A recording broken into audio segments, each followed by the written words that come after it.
Kahit na mahirap lang ang buhay ng mag-asawang Clarmen at Rigor, hindi sila kailanman nagreklamo sa buhay. Masaya lamang nilang tinatahak ang kanilang kapalaran. Hanggang isang araw, nagbago na lamang ang kanilang tadhana. May 2 sanggol na kambal ang natagpuan ni Clarmen sa bukirin. Dahil sa awa, inampun nila ang 2 sanggol. Itinuring nilang parang sariling anak ang mga bata dahil hindi rin naman sila magkaanak ng kanyang asawa. Mula noon, tila ba nakontento na rin sa buhay ang mag-asawa. Pinalaki nila ang 2 bata hanggang sa mag-10 taon na mga yun. Pero biglang guguho ang kanilang mundo nang mapag-alaman na ang ama pala ng mga bata ay mga bilyonaryo, mga kilalang negosyante sa probinsya nila. Kukunin sa kanila ang bata pero hindi sasama ang mga yon.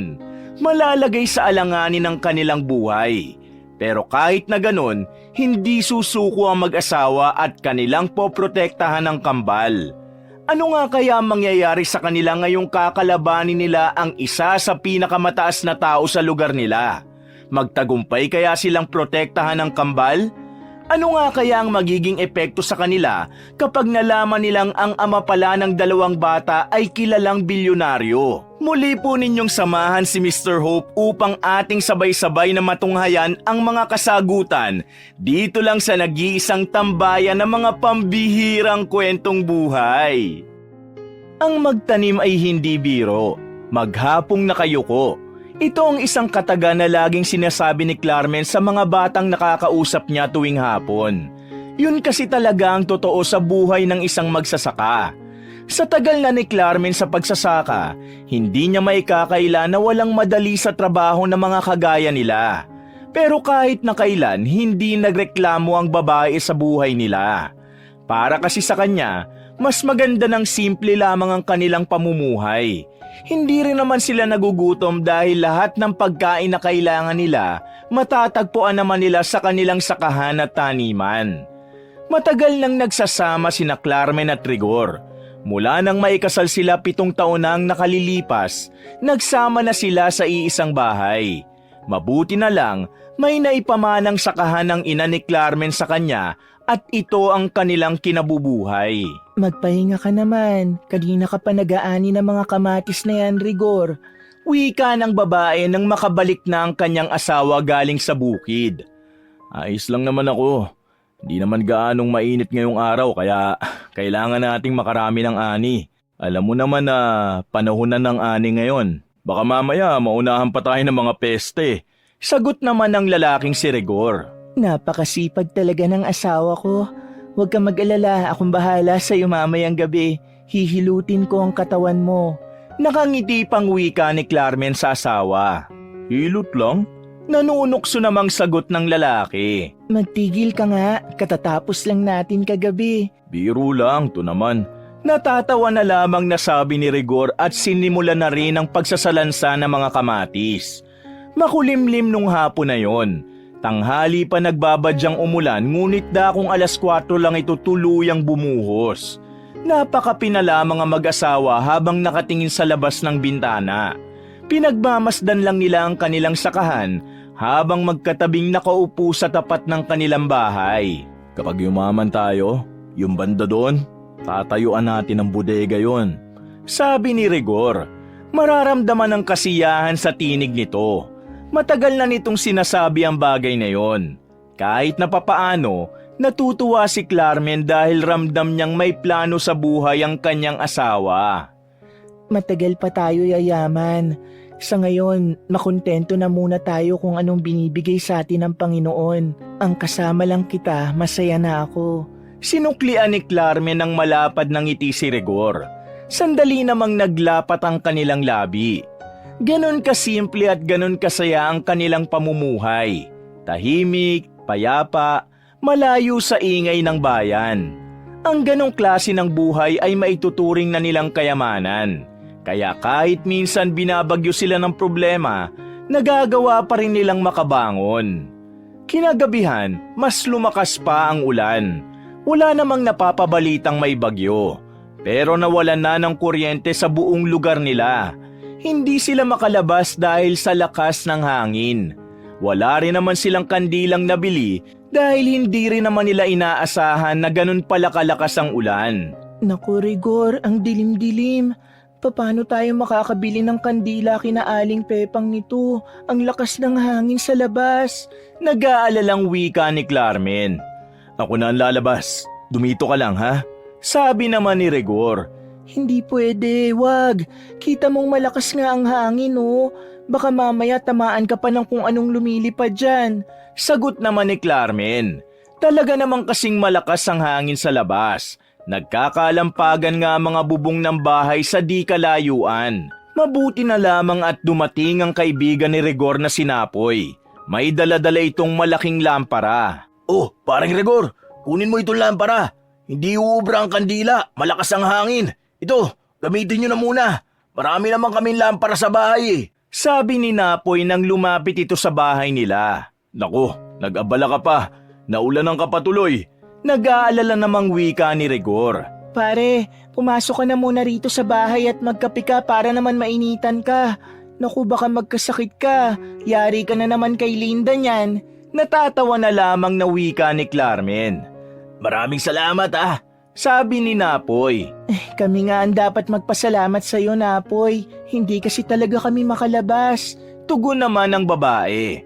Huwag na kayo lalabas, mare, pare. At mas lalong huwag nyo nang puntahan ang mga tanim nyo. Baka mamaya matamaan pa kayo ng kidlat. Agad namang tinikman ni Napoy ang binigay ritong mainit na kape.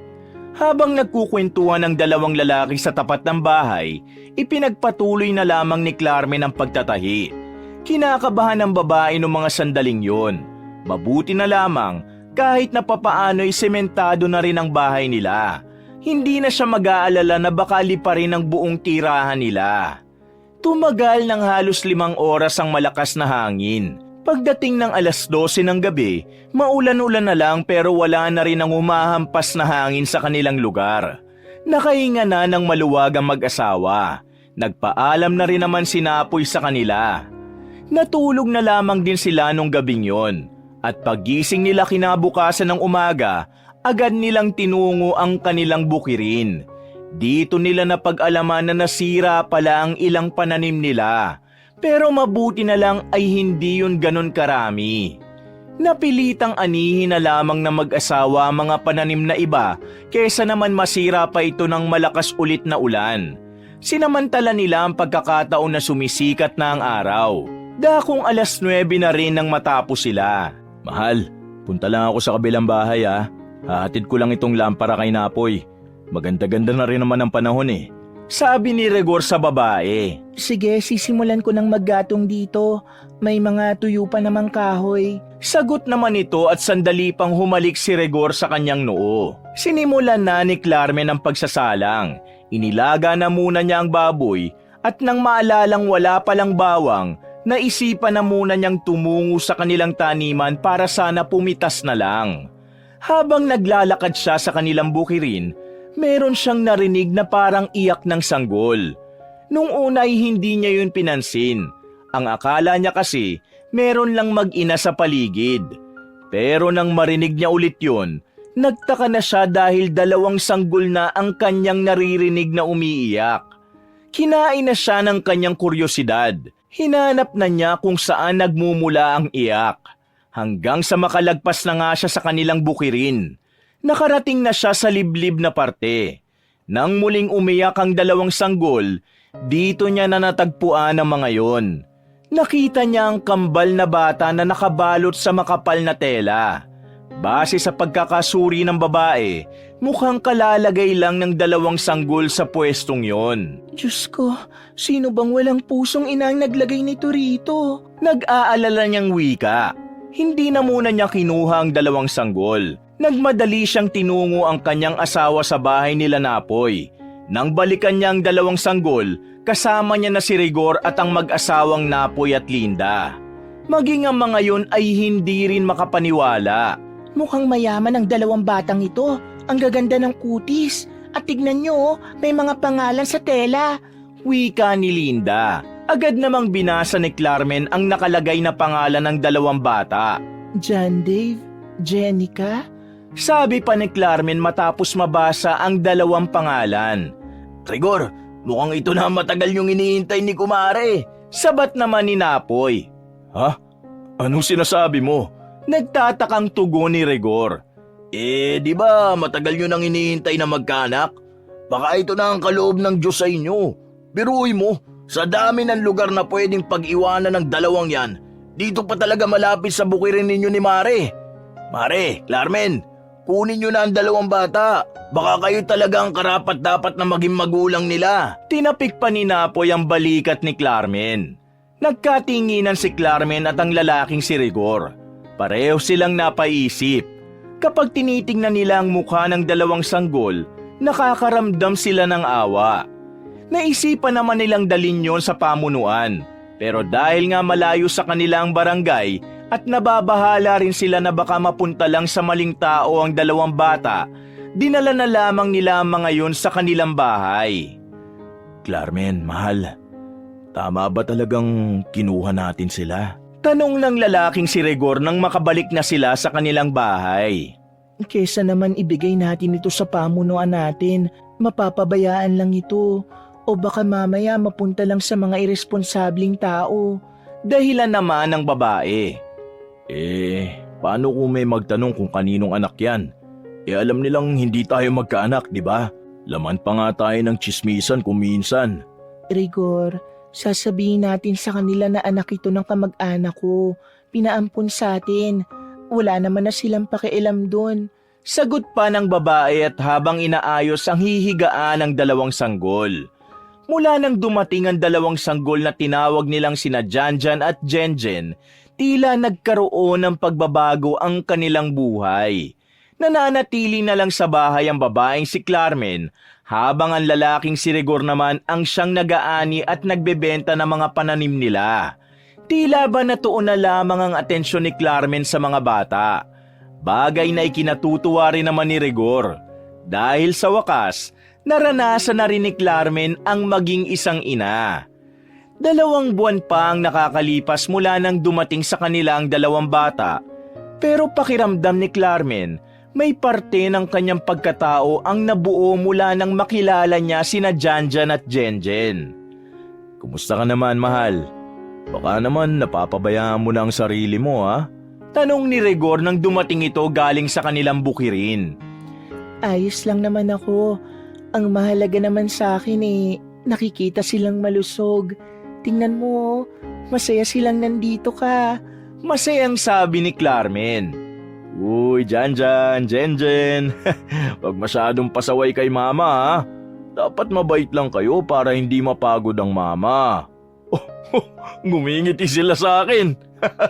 Tuwang-tuwang wika ni Rigor. Alam kasi nila na ikaw ang papa nila. Kailan ba natin sila pwedeng pabinyagan? Kapag nakaipon na tayo, Rigor, pabibinyagan natin sila.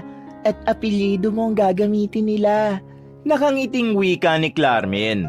Malapad din naman ang ngiting na ipakita ng lalaki dahil doon. Matapos ang pag-uusap na yon, dumating ang kanilang kumare at kumpare. May dala-dala ang mga yun na damit pambata. Nag-aksaya pa talaga ng oras ang mag-asawa para bilhin ang mga yun sa bayan. Naku, maraming salamat ha, Mare at Pare. Nakakahiya naman. Sabi ni Clarmen nang makita ang maliliit na damit. Ikaw naman, para ka namang ibang tao. Siyempre, masaya kami ni Napoy para sa inyo, no? Hindi nyo lang alam na lagi rin naming pinagdarasal na sana magkaanak na kayo. Kaya ngayong meron na, nakasuporta kaming dalawa. Tama si Linda. Basta pre, Mare, nandito lang kami ni Linda kapag kailangan nyo ng tulong, ha. Alam nyo naman, mas may karanasan na kami sa pag-aalaga ng bata. Manahimik ka, Napoy. Nung maliliit pang mga anak natin, lagi ka nasa sabungan, no? Pagbuelta naman ni Linda. Huwag kang magtaas ng boses. Naririnig ng dalawang bata, oh. Sagot naman ni Napoy. Natawa na lamang ang mag-asawang Clarmen at Rigor. Pero nung mga sandaling yon, masaya ang kanilang puso. Pakiramdam kasi nila ay perpekto na ang lahat.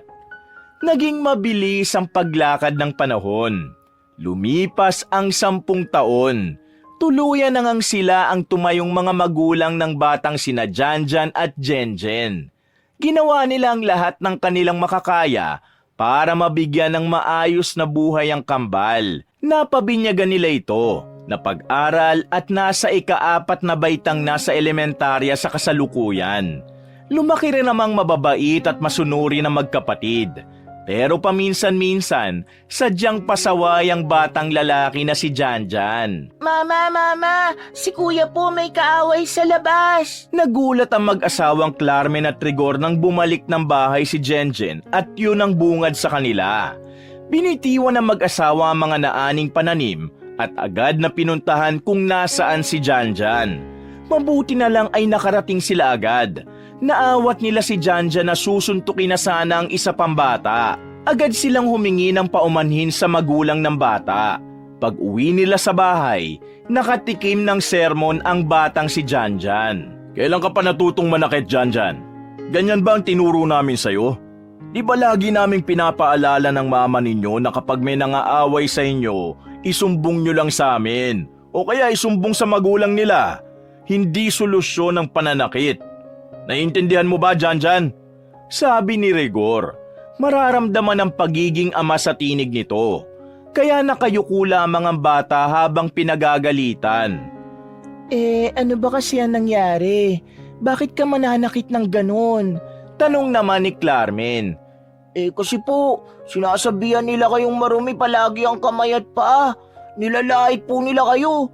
Tapos kanina sabi nila, itutulak daw nila si Jenjen sa putik para maging marumi na rin daw. Gusto ko lang naman po kayong ipagtanggol, pati na rin si Jenjen eh. Sabi ni Janjan at unti-unti na rin itong umiyak. Hindi na napigilan ni Clarmen ang kanyang sarili. Nilapitan niya ang bata. Anak, naiintindihan namin ang gusto mong gawin. Tama lang na ipagtanggol mo ang pamilya mo.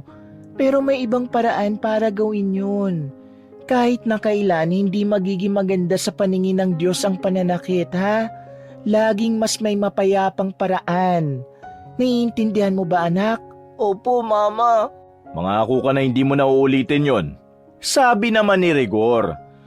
Nangangako po ako, Papa at Mama, na hindi ko na po ulitin ang ginawa ko kanina. Pero kapag sinaktan po nila si Jenjen, baka po ulitin ko ulit. Hindi malaman ni Clarmen at Rigor kung matatawa ba sila sa huling sinabi ni Janjan. Kitang-kita nila kung gaano kamahal ni Janjan ang kapatid nitong babae. Pambihira talaga tong batang ito. Ang mabuti pa, maghugas na nga kayo ng mga paa at kamay ninyo. Maya-maya ikakain na tayo. Sabi pa ni Rigor. Agad na lumabas ang dalawang bata at nagtungo sa tubigan nilang debomba. Rigor, yang si Janjan, mahal niya si Jenjen. Tingin ko, pagdating sa usaping pamilya, kaya niyang manindigan. Sabi ni Clarmen at napapangiti na lang. Kaya talaga manindigan. Kita mo naman kanina, di ba? Sinabi niya na pwede niyang maulit ang nangyari kapag nasaktan ng kapatid niya. Napapailing na lang din si Rigor. Ilang araw ang nakalipas, naghahanda na rin sila para sa nalalapit na pasukan. Todo kayod ang mag-asawa ng mga sandaling yon dahil maraming kailangang bilhin na gamit ng mga bata. Kaya kahit na halos magkapaltos, mabilad sa init at magkanda kuba-kuba ang likod, walang pakialam ang mag-asawa. Kailangan nila ng pera dahil gusto nilang makapasok ng maayos ang dalawa. Maraming salamat, Mama at Papa. May bago na naman po kaming papel. Masayang sabi ni Jenjen nang dumating ang mag-asawa dala ang mga napamiling gamit sa bayan. Mama, Papa, gagamitin ko na lang po ulit ang mga luma kong lapis para hindi na kayo bumili. Sabi naman ni Janjan. Nako, ireserba mo na lang yon. May nabili naman kaming bago ng papa ninyo. Hinaplos pa ni Clarmen ang buhok ng kambal. Pagbutihin yung pag-aaral nyo, ha? Yan lang ang kayamanan na may papamana namin sa inyo. Isa pa, ang kaalaman ang kahit na kailanman hindi mananakaw sa inyo. Kaya dapat matuto kayo. Tandaan nyo, hindi kailangan na kayo lagi ang nauuna sa klase. Ang mahalaga sa amin, meron kayong natututunan sa araw-araw. Wika naman ni Rigor. Napapatango na lang ang dalawang bata. Masaya si Clarmen habang pinagmamasdan ng dalawang bata na tuwang-tuwa sa mga bago nilang gamit. Magaan ang kanilang kalooban na makitang naibibigay nila kahit papaano ang pangangailangan ng mga ito. Napatingin si Carmen sa tsinelas ng kanyang asawa. Pudpud na yon. Kakaunti na lang ay mabubutas na rin. Nakaramdam siya ng awa para sa lalaki. Pero sa kabilang banda, sobrang proud siya rito dahil nakikita niyang ginagawa lahat ni Rigor ang makakaya nito para sa kanilang mag-iina. Kinabukasan, maagang nagising si Carmen para siya naman ang mag-aani ng mga pananim nila, habang si Rigor naman ang magpapahinga at ang titingin sa mga bata. Habang namimitas ng pananim, napansin niyang may dalawang lalaki ang nakatanaw sa kanya mula sa kabilang kalsada. Palagay niya galing na naman yun sa mayamang pamilya sa bayan para bayaran sila ng pera at isuko ang kanilang lupain. Hindi na bago para sa babae ang ganong sistema. Noon pa man, ugali na ng mayayaman na silawin sa pera mga magsasaka para lang ibenta ang kanilang lupain. Lumipas pa ang mga araw, tuluyan nang nagsimula ang pasukan ng mga bata. Noong mga sandaling yon, halos hindi magkanda-ugaga ang mag-asawang Carmen at Rigor. Magkahalong saya at kaba ang kanilang nararamdaman bilang mga magulang ng dalawang bata. Masaya sila dahil alam nilang kakaunting baitang na lang ay makakapagtapos na rin ng elementarya ang dalawa.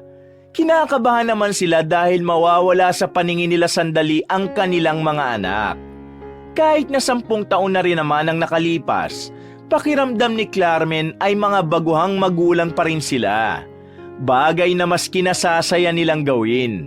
Mahal, ako na lang muna ang susundo sa dalawang bata mamaya ha. Magpahinga ka na lang muna rito. Alam kong pagod ka sa maghapong pamimitas ng ani natin. Maraming salamat, mahal.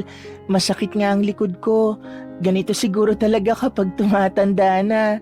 Natatawa na lamang din si Carmen habang sinasabi yon. Oh, teka lang ha. Ihatid ko lang yung mga sitaw kina Mang Topper. Kanina pa kasi nagsasabi sa akin yun eh. Dagdag pa ng lalaki. Sige, bumalik ka agad ha. Baka mapakwento ka na naman eh. Sabi ni Carmen. Bumuntong hininga na lamang siya at napangiting pinagmamasdan ang asawa habang naglalakad pa uwi. Papasok na sana siya sa loob ng kanilang bahay nang biglang may dalawang lalaking dumating sa labas ng kanilang bakuran. Maayos at disente ang suot ng dalawang lalaki na yon.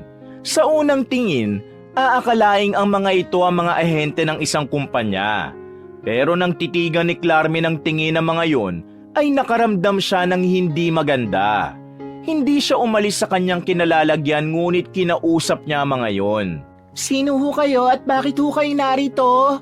Tanong ni Carmen. Palagay niya ayun din ang dalawang lalaking ilang araw na niyang nakikita sa bukirin. Magandang araw ho. Narito ho ba si Carmen Pinagtalunan? Tanong ng isang lalaki. Ako ho yun. Sino ho ba kayo? Mga galing po kami sa bayan. Mula po kami sa Empire Corporation. Meron lang po sana kaming gustong i-offer sa inyo tungkol sa inyong lupain. Pwede po ba kayong makausap kahit na sandali lang? Kung narito kayo para lang mag-offer sa akin ng malaking pera kapalit ng lupain namin, nagsasayang lang kayo ng oras dahil wala akong balak na ibenta ang lupain namin. Umalis na kayo. Sabi pa ng babae. Pero ayaw magpapigil ng dalawang lalaki. Ma'am, bakit hindi niyo po muna pakinggan ang mga sasabihin namin bago kayo magdesisyon?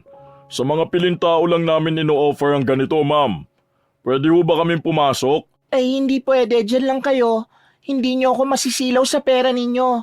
Dahil kahit na kailan hindi ko ipagpapalit ang pamana sa akin ng mga magulang ko para lang sa inyo. Sisirain niyo lang ang bukid para pagtayuan ng kasino. Umalis na kayo rito bago pa ako tumawag ng pulis. Ma'am, ganito po kasi. Umalis na kayo. Hindi kayo aalis? Kumuha ng pamalo si Carmen at lumapit sa dalawa. Nagmamadali namang umalis sa mga yon.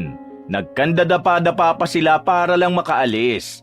Sakto namang nakabalik na rin agad ang kanyang asawang si Rigor. Nakita pa nito ang dalawang lalaking nanggaling sa kanila. Sino yung mga yon? Binastos ka ba nila? Nag-aalalang tanong ng lalaki. Mga taga-bayan, mga ahente ng isang kumpanya. Gustong bilhin ng lupain natin. Nung nakaraan ko pa sila nakikita sa bukid eh. Sagot niya. Mga loko ang mga yun ah. Anong akala nila sa atin? Ibebenta natin to? May halong inis na wika ni Rigor. Kaya nga pinalayas ko na sila agad. Sinabi ko na kahit kailan, hinding-hindi ko ibebenta tong lupain natin. Bahala sila sa buhay nila.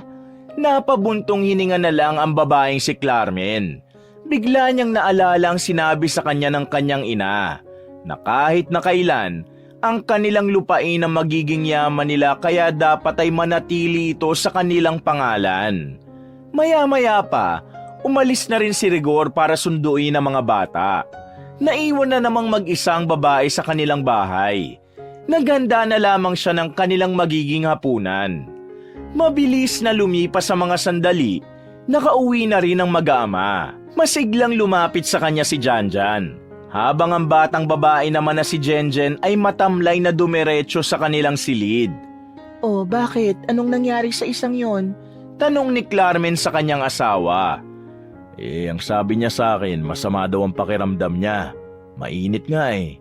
Sagot naman ng lalaki. Pagpahingay na lang muna. Kapag tumaas pa ang lagnat mamaya, punasan ng basang dimpo tapos painumin na lang ng gamot. Ako nang bahala kay Jenjen. Ikaw na lang dito kay Janjan. Pagsapit ng kinagabihan, tuluyan ang tumaas ang temperatura ng katawan ng batang si Jenjen. Hindi na yun kinakaya ng gamot na pinapainom nila. Natataranta na si Carmen dahil hindi na rin normal ang init ng katawan nito. Pupuntahan ko si Paring Napoy. Papahatid tayo sa ospital. Walang sinayang na pagkakataon ng lalaki at dali-dali na rin tong lumabas ng kanilang bahay. Pagbalik nito, kasama na nito si Napoy. Nasa harapan na rin ng kanilang bahay ang tricycle. Binuhat naman agad ni Carmen si Jenjen, habang kay Rigor naman ang batang si Janjan. Agad silang bumiyahe patungo sa ospital. Mabilis lang naman ang kanilang biyahe kaya nakarating sila agad. Kung hindi pa magagalit si Rigor sa ospital, hindi pa yun aasikasuhin ng mga tao ron. Mukha kasi silang walang pera base sa kanilang suot. Ganon kasi ang sistema sa ospital nila sa bayan. Kapag mahirap ka, hindi ka madalas na uunahin. Maliban na lang kung ikaw ay palaban at talagang maninindigan. Magiging maayos lang naman po si Jenjen, di ba po? Nag-aalalang tanong ng batang si Janjan. Magiging maayos din ang kapatid mo. Gagawin ng mga doktor ang makakaya nila para gumaling si Jenjen. Sabi naman ni Carmen sa batang malapit ng umiyak.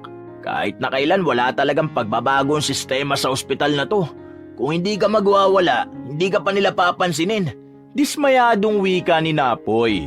Nakaupo lamang sila sa gilid habang naghihintay ng magiging salita ng doktor. Kaya nga kailangan dito marunong kang pumalag sa kanila. Kapag nakikita kasi nilang kaya kanilang baliwalain, hindi ka nila papansinin. Alam mo naman ang lipunan na to. Kapag mahirap ka, hindi ikaw ang dapat unahin para sa kanila. Sabi naman ni Rigor. Bakit po, Papa? Bakit po hindi nila uunahin ng mahirap? Tao rin naman po tayo, di ba? Tanong pa ni Janjan. Masyado ka pang bata para intindihin ang mga ganitong sitwasyon, anak. Ang isipin mo na lang, narito na ang kapatid mo at magiging maayos na rin ang lagay niya mamaya, ha? Nakangiting wika ni Rigor.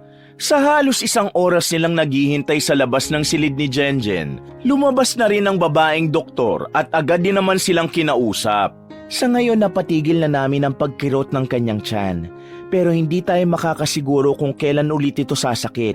Kaya pinapayo ko na dito na muna siya sa ospital para mas maobserbahan namin.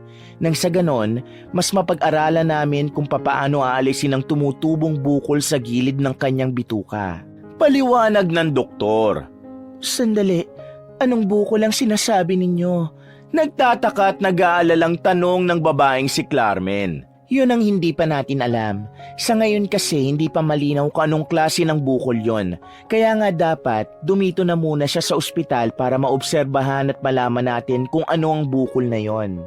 Sige po, gawin niyo po ang lahat na makakaya niyo para malaman at matanggal kung ano man ang bukol na yon.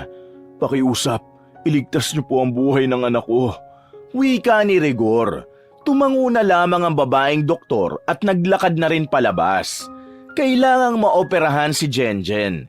Yun lang ang nakikita nilang paraan para mawala ang bukol na sinasabi ng doktor. Pero ang iniisip nila ay kung saan sila kukuha ng pera para ipa-opera ang bata. Malaki kasi ang halaga na kakailanganin nila. At kahit ibenta nila ang lahat ng pananim na naani nila, hinding-hindi yun kakasya kahit nakalahati lang. Rigor, saan tayo kukuha ng pera? Tanong ni Clarme nang makauwi na sila sa kanilang bahay. Nakatulog na si Janja noong mga sandaling yon. Habang silang mag-asawa ay gising na gising pa rin. Nag-iisip kung ano maaaring maging solusyon sa kanilang problema. Hindi ko rin alam, mahal. Ang laki ng kakailanganin natin. Paano kung patusin ko na yung alok ng dalawang lalaki? Sa tanong na ito ni Clarmen ay tila hindi yun nagustuhan ng lalaki. Gusto mo bang multuhin tayo ng mga magulang mo? Ano ka ba? Pamana sa'yo yan, kaya dapat hindi mo yan ibenta. Ikaw na rin ang nagsabi, di ba? Hindi mo hahayaan na mapunta ang lupain na ito sa ibang tao. Anong gagawin natin? Wala naman tayong ibang mapagkukunan ng pera. Kahit lumuha tayo ng dugo, wala tayong mapipiga. Akong bahala, mahal. Lahat ng pwede kong lapitan sa mga kamag-anak ko, lalapitan ko. Susubukan ko ring lumapit sa mga politiko. Baka naman may maawa sa kanila at mabigyan tayo. Sabi ni Rigor at isang malalim na paghinga na lamang ang nagawa nito. Sandaling natahimik ang kanilang pag-uusap nang biglang may kumatok sa kanilang pintuan. Nagkatinginan na mag-asawa. Kung si Napoy o Linda kasi ang kumakatok, magpapakilala naman agad ang dalawang yon. Pero sa pagkakataong yon, tahimik lang sa labas at walang nagsasalita. Kaya naman si Rigor na ang kusang lumapit doon. Hawak-hawak nito ang itak. Pagbukas niya ng pintuan, bumungad sa kanya ang isang babaeng kasing edad lang nila. Pero maganda yon at maputi, matangkad at may kapayatan. May dala-dala itong isang bag na hindi naman kalakihan. Lumapit na rin si Clarmen noong mga sandaling yon. Sino po kayo? Ano pong kailangan ninyo? Tanong ni Clarmen. Mukha namang matino ang babae kaya walang nararamdaman na kahit na anong kaba ang dalawang mag-asawa. Sa halip, nakita pa nga nilang nakakaawang mukha nito. Parang pagod na pagod. Parang ilang araw nang hindi nakakatulog. Kailangan nyo ng pera para maoperahan ang anak ninyo. Narito ko para tulungan kayo. Sabi ng babae sa kanila. Teka, sino muna kayo? Kilala nyo ba kami? Bakit nyo naman kami tutulungan? Nagtatakang tanong ni Rigor. Hindi nagsalita ang babae. Sa halip, sa pilitan nitong inabot kay Clarmen ang bag. Pagtingin ni Clarmen sa loob, nakita niyang may laman na pera yon. Limpak-limpak. Ang dami nito ah. Siguro kasama ka ng mga lalaking gustong bumili ng lupain namin ano? Sagot naman ni Clarmen. Hindi ako parte ng kahit na anong kumpanya na iniisip ninyo. Nandito lang ako para ibigay ang perang yan dahil kailangan ng bata yan. Paano nga kami magtitiwala sa'yo kung hindi ka naman namin kilala? Bigla-bigla ka nalang darating at magbibigay ka ng ganyang kalaking pera. Baka mamaya galing pa ito sa masama eh. Baka kami pa mapahamak dito. Inilapag ni Clarmen ang bag sa harapan ng babae. Ako ang ina ng kambal. Sabi ng babae. Napanganga ang mag-asawa at hindi agad nakasagot. Natameme sila sa kanilang narinig. Nang tingnan ni Clarmen ng maigi ang babaeng yon, tila napansin niyang parang kamukha nga ito ni Janjan at Jenjen. Miss, hindi kami nakikipaglokohan dito ha. Meron kaming problema ngayon at wala kaming oras sa mga ganitong nandito ako bilang ina. At tulad mo na ina rin, alam kong wala kang ibang iisipin kundi ang kapakanan ng mga anak natin.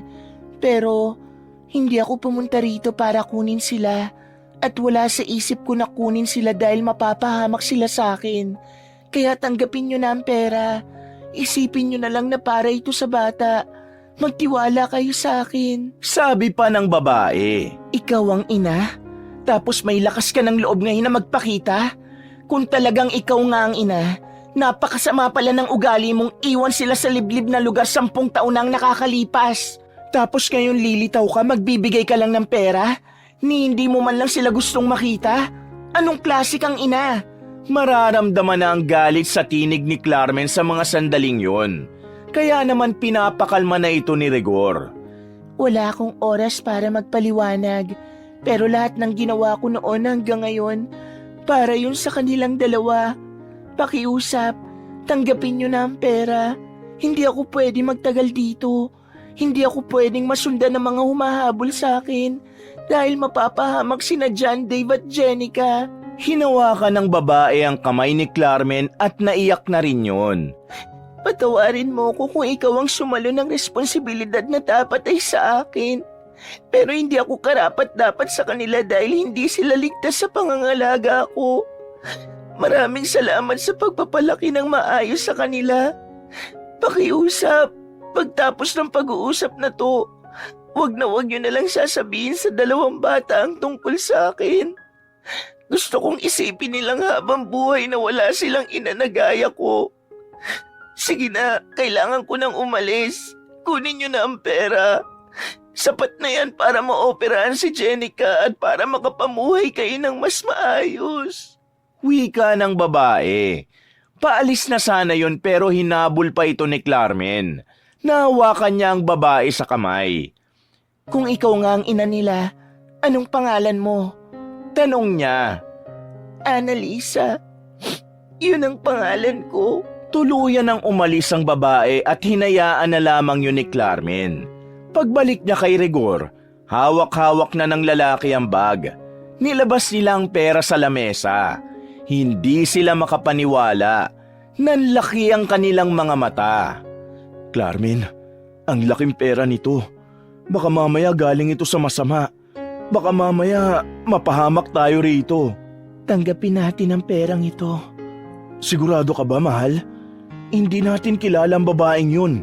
Sabi ni Rigor na mararamdaman ang labis na pag-aalala. Nararamdaman kong totoo ang sinasabi niya. Nararamdaman ko ang pagiging ina sa puso niya, Rigor. Hindi ko maipaliwanag pero nang hawakan kong kamay niya at tingnan ko ang mga mata niya, nakita ko roon ang pagmamahal ng isang ina. Kung siya nga ang ina ng dalawang bata, bakit hindi niya man lang tingnan si Janjan dito sa loob? O kaya puntahan man lang si Jenjen sa ospital? Nagtatakang tanong ng lalaki. Yun ang hindi natin alam. Pero base sa sinasabi niya, may banta sa buhay nilang mag-iina, Rigor. Kailangan nating tanggapin ang perang ito para protektahan din ang mga anak natin. Tingin ko, totoo ang sinasabi niyang nasa panganib ang buhay nila. Kaya iniwan niya sa liblib na lugar noon ang dalawang bata. Saad pa ng babae. Bumuntong hininga na lamang si Carmen. Hindi siya makapaniwalang sa loob lang ng maghapon na yun, ang dami na agad nangyari sa buhay nila. Habang tulog naman si Janjan, binilang nila ang pera na nasa kanila. Sobra-sobra na yun para sa operasyon ng bata. Umabot na kasi yun ng 2,000,000 at kalahati. Kaya kinabukasan, hindi na sila nag-atubili pa. Tumungo na sila ng ospital at nagbayad na rin ng pampaopera. Nalaman na rin nila na ang bukol na nasa gilid ng bituka ni Jenjen ay isang impeksyon na kung hindi aalisin, maaaring maging kansero sa katawan ng bata. Matapos makapagbayad, binili na rin nila lahat ng gamot na kakailanganin. Maghapon ding nag-asikaso ang mag-asawa. Dakong 4:00, umalis na naman si Rigor para sana sunduin naman si Janjan sa eskwelahan. Naiwan na namang mag-isa si Carmen sa ospital. Mga bandang 6:00, naabutan niyang gising si Jenjen. Umiiyak ito nang makita siyang pumasok ng silid. Mama, tinutusok nila ako. Ayoko na po rito, Mama. Wika ni Jenjen. Anak, kailangan nilang gawin yun para gumaling ka agad. Di ba gusto mong gumaling para makapasok ka ulit sa eskwelahan? Masakit po kasi ang ginagawa nila. Anak, ganun talaga. Minsan sa buhay, kailangan natin masaktan para makausad tayo. Sigurado naman ako na pagkatapos nito, magiging maayos na rin naman lahat sa'yo. Paliwanag ng babae. Nasaan po si Kuya Janjan at si Papa Rigor? Tanong ng bata na kanina pa nakatingin sa pintuan. Sinundo ng Papa Rigor mo ang Kuya Janjan mo. Huwag ka mag-alala ha. Didiretso naman sila rito sa atin para dalawin ka. Ngumiti na lamang ang babaeng si Carmen. Isang malapad na ngiti na lang din ang naitugo ng batang si Jenjen. Muli itong nakatulog nung mga sandaling yon at pagising nito, katabi na nito ang kanyang kakambal na si Janjan. Habang ang mag-asawa naman ay nakaupo lang sa gilid ng kama niya. Tuwang-tuwa ang batang babae, pero habang nagkakasiyahan, sandaling nag-usap ang mag-asawa. Sabi ng doktor kanina, kapag lumabas na ang resulta mamaya, baka bukas o sa makalawa sisimulan na nilang operahan ng bata, Rigor. Kinakabahan ako. Masyado pang bata ang katawan ng anak natin. Sabi ni Clarmen. Magiging maayos lang si Jenjen, mahal. Gagawin ng mga doktor ang makakaya nila. Magagaling naman ang mga doktor dito kaya wala tayong dapat na ipag-alala. Ang isipin na lang natin, kapag natapos ng operasyon, hindi na rin lalala ang bukol. Isipin mo na lang na naagapan ng mas masakit pa sanang dadanasin ng anak natin. Wika ni Rigor at hinaplos pa ang mukha ng asawa. Tumingin si Clarmen sa dalawang bata. Kitang-kita niya kung gaano kasaya ang mga ito habang nagkukwentuhan. Muli na namang naalala ni Clarmen ang babaeng si Annalisa. Sa isip-isip niya kasi, gusto niyang ipaalam sa dalawang bata ang tungkol sa tunay nilang ina. Pero hindi pa yun ang tamang pagkakataon para doon. Kaya naman mas pipiliin muna nilang ilihim sa kambal ang tungkol doon. Lumipas ang 2 araw, sinimulan na ang operasyon sa bata. Maghapon silang naroon sa ospital. Ni hindi na rin nakapasok ang batang si Janjan. Naging matagumpay ang operasyon ayon sa mga doktor. Bagay na labis naman nilang ikinatuwa dahil nakahinga na rin sila ng maluwag. Sa mga dumaang araw, unti-unting nagiging maganda ang kalagayan ng batang si Jenjen. Sa tulong ng mga gamot na kanilang binili, mas napapadali ang paggaling ng opera ng bata. Mama, kailan po ba ako pwedeng pumasok? Gusto ko na po kasing makita si Mami. Wika ng batang si Jenjen. Nilapitan naman ito ng ina at hinaplos ang ulo. Ngumiti ng malapad ang babaeng si Clarmen. Malapit ka na rin makapasok, anak. Kailangan mo na lang kumpletuhin ang araw na sinabi ng doktor. Kapag natapos na yon, siguradong makikita mo na rin si Ma'am Lani mo. Sabi ni Clarmen. Sakto namang dumating ang mag-amang si Rigor at Janjan. May dala-dala yung pagkain galing sa bayan. Nandito na kami. Pasensya na at medyo natagalan ha. Nagkaroon kasi ng banggaan sa bayan Medyo naharangan ng daan. Wika ni Rigor at saka inilapag ang mga dala sa mesa. Mama, may binili po sa akin si Papa na laruan. Tapos manika naman po kay Jenjen. Masayang sabi ni Janjan. Oh, narinig mo ang sinabi ng kuya mo? May manika kang bago. Sabi ni Clarmen. Maraming salamat po, Papa. 2 na po ang manika ko. Pero bakit niyo po ako binilan ulit? Marami po ba tayong pera? Tanong ni Jenjen. Nagkatinginan na mag-asawang Clarmen at Rigor. Hindi nila pwedeng sabihin sa 2 bata kung saan galing ang perang ginagastos nila para sa mga pangangailangan ng kambal. Nagdahilan na lamang si Clarmen noong mga sandaling yon. Nakarami kasi ng benta ang papa nyo. Kaya ayan, marami tayong pera ngayon. Sabi na lamang ng babae. Mabuti na lang at hindi na rin nag-usisa pa ang 2. Natuon na lamang ang atensyon ng 2 bata sa kanilang mga bagong laruan. Noong gabing yun, tumungo si Clarmen sa bahay ni Linda at Napoy. Ihahatid niya ang pasalubong na binili ni Rigor. Bukod sa kanilang 2, ang mag-asawang Napoy at Linda ay alam din ang tungkol sa tunay na ina ng 2 bata. Kampante naman ang babaeng si Clarmen na hindi magsasalita ang mag-asawa tungkol sa bagay na yon. Nako, nag-abala ka pa, Mare. Maraming salamat Wika ng babaeng si Linda nang pagbuksan nito ng pinto si Clarmen. Naku, wala pa yan sa lahat ng naitulong nyo sa amin noon. Tugon naman ni Clarmen sa kanyang kumare. Pero kumare, ingat-ingat Ngayong marami kayong pera, pwedeng malagay ang buhay nyo sa alanganin. Huwag magpapahalataan na maraming pera, Mare Oo naman, Maring Linda. Nakakatuliro nga Kapag lalabas ako ng bahay, pakiramdam ko may mga sumusunod sa akin. Alam mo, Mare, talagang ibang dulot ng pera sa buhay ng tao no? Naku ka, totoo yan, Clarmin. Basta mag-iingat ka palagi ha, kayo ni pare.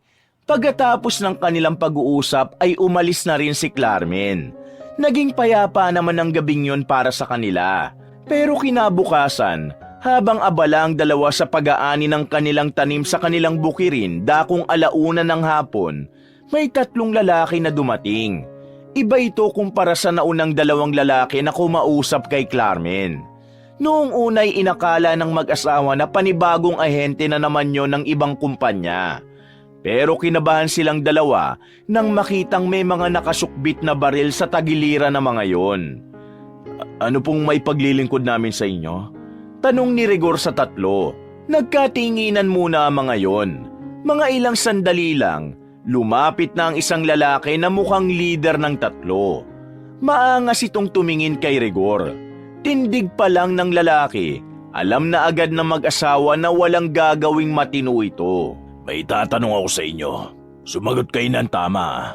Kapag hindi ko nagustuhan ang sagot ninyo, malilintigan kayong dalawa sa akin. Wika ng lalaki. Sandali, sino ba kayo? Bakit kayo nagbabanta ng ganyan?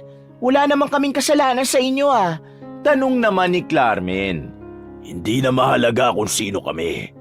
Ang mahalaga, yung sasabihin ninyo. Brad, teka lang naman. Bakit naman sabihin niyo sa akin kung nasan si Annalisa? Nang marinig ng mag-asawa ang sinabi ng lalaki, tila nakaramdam na ng kaba ang dalawa. Napapalunok na lamang ng laway si Rigor. Si Clarme naman ay napahigpit na lang din ang hawak kay Rigor. Sinong Annalisa ang sinasabi ninyo? Hindi namin kilala ang sinasabi nyo. Nagkakamali yata kayo. Hinawakan ng lalaki ang kwelyo ni Rigor. Sa puntong ito, mas naging tensyonado na rin ang pakiramdam ni Clarmen. Kahit na may hawak naman silang itak na pwede nilang gamitin pamprotekta sa kanilang sarili. Huwag ka nang magkaila. Anong sinabi sa inyo ni Annalisa at anong ugnayan nyo sa kanya? May nalalaman ba kayo sa 2 anak niya? Sumagot kayo na maayos. Kasi kapag pinutok ko tong hawak ko sa mga bungo ninyo, wala na kayong magagawa. Yung babaeng parang baliw na maputi? Oo, merong babae nung gabi na dumaan sa bahay. Pero hindi naman namin kilala. Kung nakita nyo siyang napadaan sa amin, nagkakamali kayong isipin na kilala namin siya. Hindi nga namin alam kung anong pangalan ng babaeng yon. Lumapit lang siya sa amin para manghingi ng pagkain. Pero wala naman kaming binigay kaya umalis din agad. Hinabol ko siya para sana bigyan na lang ng pera, pero hindi naman niya tinanggap. Pagdadahilan na lamang ni Clarmen. Agad naman itong sinegundahan ng kanyang asawa. Tama ang asawa ko. May isang babae na parang baliw na lumapit sa amin nung nakaraang gabi. Pero wala naman siyang sinasabi sa amin tungkol sa anak niya. Sabi naman ni Rigor, hindi baliw si Annalisa. Huwag niyo akong tarantaduhin. Tinutukan ng lalaking yun si Rigor. Kinabahan naman si Clarmen pero mas pinili nitong maging kalmado para makapag-isip ng tamang palusot. Yun ang iniisip namin sa kanya. Pilit niyang hinahanap sa amin yung asawa niya. Hindi naman namin kilala yun. Sinasabi niyang kapatid daw ng asawa ko ang asawa niya. Sino ba ang asawa niya? Maniwala kayo sa amin, wala kaming alam. Wala kaming ideya kung sino si Annalisa. Sabi pa ni Clarmen. Binitiwan na ng lalaki si Rigor. Bumuntong hininga na lamang ang lalaki. Boss, baka nga nabuwang na si Annalisa sa kakatago. Wala na rin pera yun eh. Baka nagpalaboy-laboy. Sabi pa ng isang lalaki na sabog naman ang buhok. Wisit na buhay ito. Napapagod na ako sa kakahanap sa siraulong yun eh. Kundi lang dahil sa utos ni Sir Gustavo, hindi ko to gagawin. Oy, kayong dalawa. Kapag nalaman kong nagsisinungaling kayo, babalikan ko kayo, tandaan nyo. Alam ko kung saan kayo nakatirang dalawa. Hindi na nagsalita si Clarmen at Rigor. Hinayaan na lamang nilang makaalis sa mga yon. Nang tuluyan ang mawala sa paningin nila ang 3 lalaki, tila ba nanlambot ang tuhod ng babae. Napakapit na lamang siya sa kanyang asawa. Clarmen, tingin ko kailangan muna nating umalis sa bahay natin. Wika ng lalaki. Hindi tayo pwedeng umalis. Kapag ginawa natin yun, baka maghinala sila. Mamamanmanan nila tayo, Rigor. Huwag tayong gagawa ng kahit na anong bagay na magtutulak sa kanila para maghinala. Sagot naman ni Clarmin. Anong gagawin natin ngayon? May banta na sa buhay natin. Baka mamaya magulat na lang tayo, may isa nang mapahamak. Kailangan lang nating kumilos na parang walang nangyari. Huminga na lamang ng malalim ang mag-asawa. Pero sa kaloob-looban nila, hindi nila maiwasang hindi mag-isip ng kung ano-ano. Balisa ang dalawa sa mga sumunod na oras. Pagsapit ng gabi, kapansin-pansin ang kanilang pagiging tahimik. Kahit ang dalawang bata ay nagtataka na rin. Iba na lamang ang sinabi nilang dahilan. Lumipas pa ang mga araw, naging laman pa rin ang utak ni Clarmen ang mga sinabi sa kanila ng lalaki. Maging siya'y napapaisip na rin kung dapat pa ba silang manatili roon. Pero gaya nga ng kanilang napag-usapan, kumikilos na lamang sila ng normal. Tipong walang nangyaring pagbabanta. Araw ng linggo, naisipan ng pamilya na magtungo sa bayan para makapagsimba naman. Masaya ang mga bata dahil nakalabas na naman sila. Pero habang naglalakad ay hindi sinasadyang mabangga ni Janja ng isang lalaki na may magandang sapatos. Pustura pa lamang nito ay masasabi na ni Clarmen na mayaman ang lalaki. Nasa harapan din kasi yon ng sasakyan kasama ang iba pang lalaki. Iritadong inilag ng lalaki ang kanyang sapatos kahit na narumihan na rin ito. Sa pagkakatansya ni Clarmen, kasing edad o mas matanda lamang yun sa kanila ng ilang taon. What are you doing? Tanong ng lalaki. Agad namang lumapit ang mag-asawang Clarmen at Rigor. Pasensya na po kayo, sir, kung naapakan ng anak namin ang sapatos nyo. Wika ng babae. Pasensya? No, hindi ako tumatanggap ng pasensya mula sa ibang tao. Wipe my shoes! Sabi pa nito. Po? Ang sabi ko, punasan niya ang sapatos ko. Nakialam naman si Rigor ng mga sandaling yon dahil pakiramdam nito, iniinsulto nito ang kanyang mag-ina. Mawalang galang na po, pero hindi naman po tama na ipagawa niyo sa bata ang... Hindi na naituloy ni Rigor ang kanyang sasabihin nang putulin nito ng lalaki. Ngumiti ito ng nakakaloko at tumingin pa sa kanya na parang nandidiri. Then do it. Ikaw ang gumawa. Punasan mo ang sapatos ko. Kung hindi, sisingilin ko kayo. Kulang na kulang pa ang buhay ninyo sa ibabayad nyo rito. Nagkatinginan si Clarmen at si Rigor. Kaysa si Janja nang gumawa ng bagay na yon, si Rigor na lamang ang magkukusa.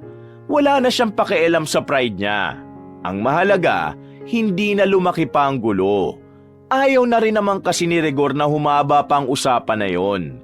Batid niyang mayamang tao ang kaharap nila. Wala silang kalaban-laban doon kung papalagan pa nila.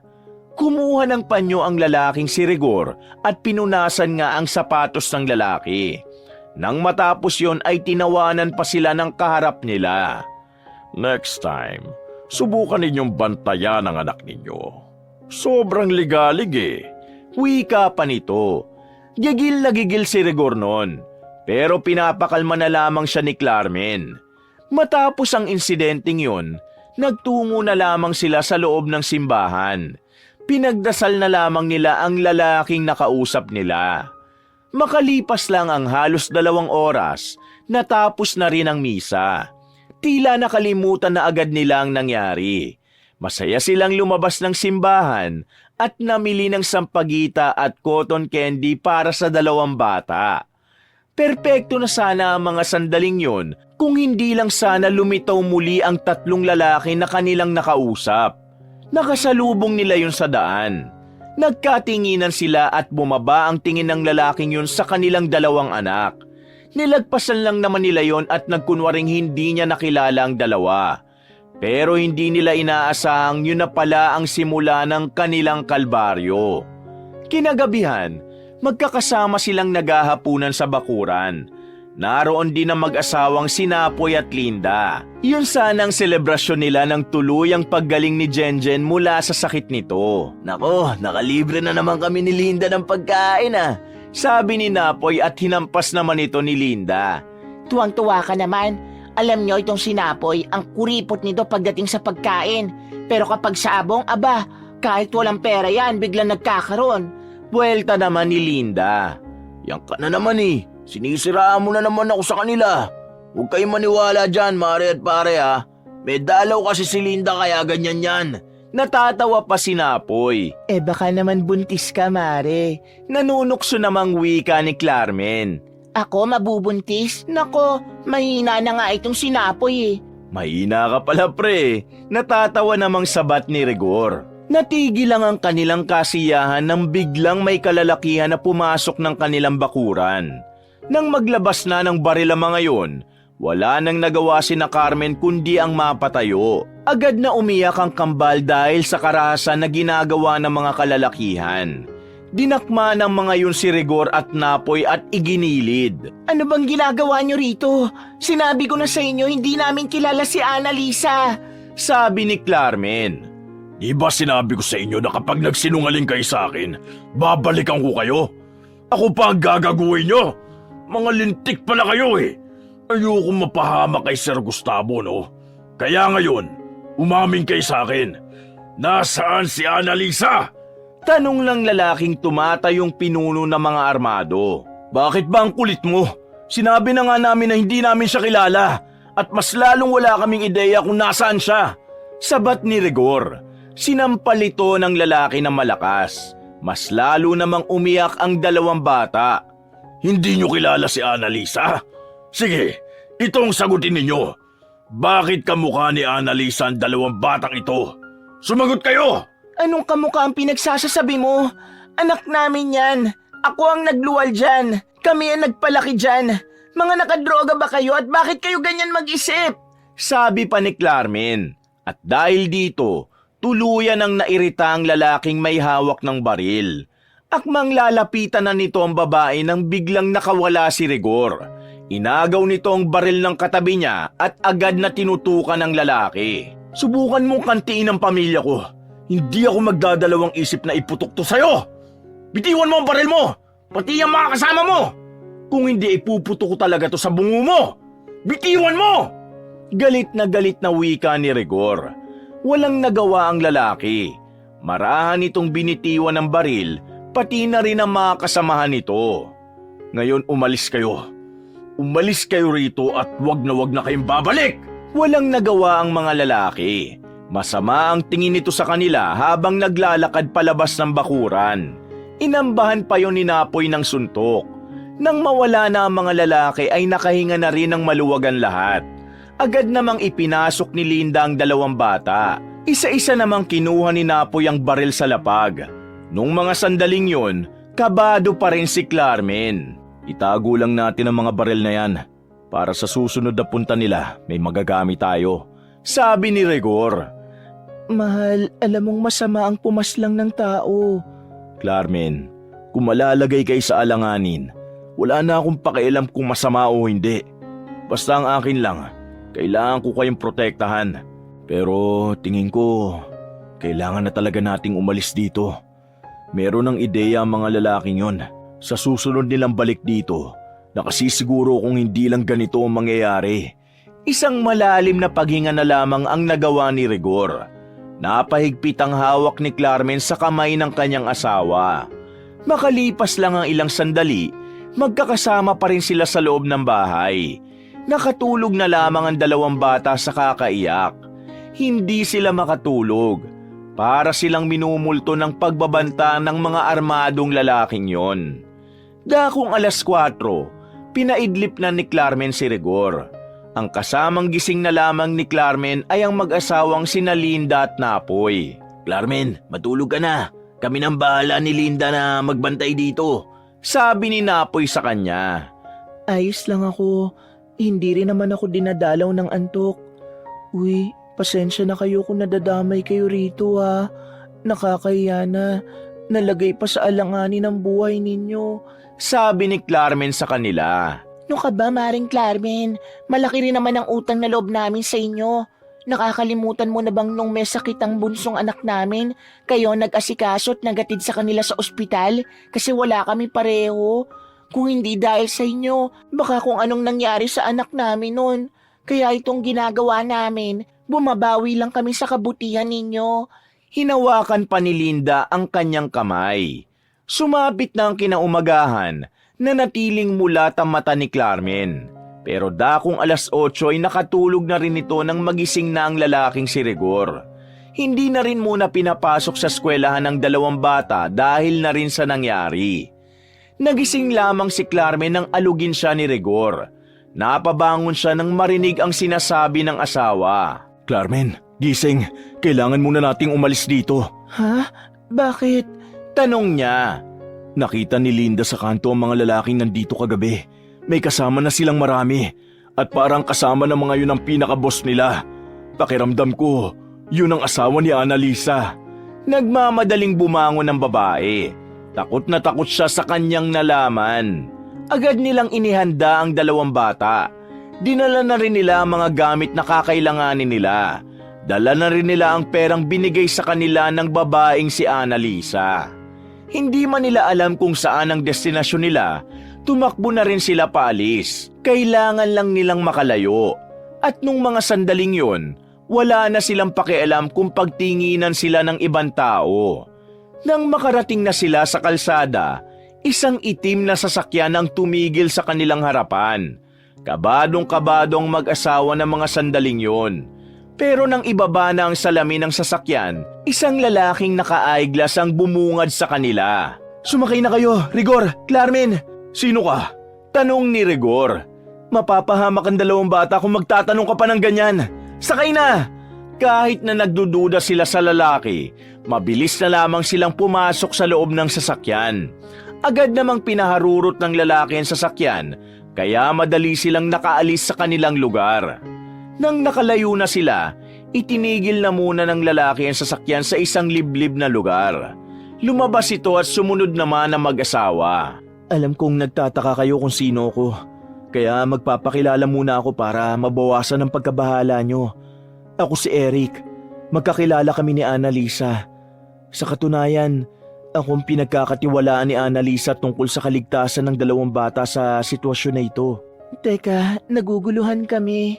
Ano ba talagang nangyayari? Tanong ni Carmen. Ikukwento ko sa inyo mula umpisa.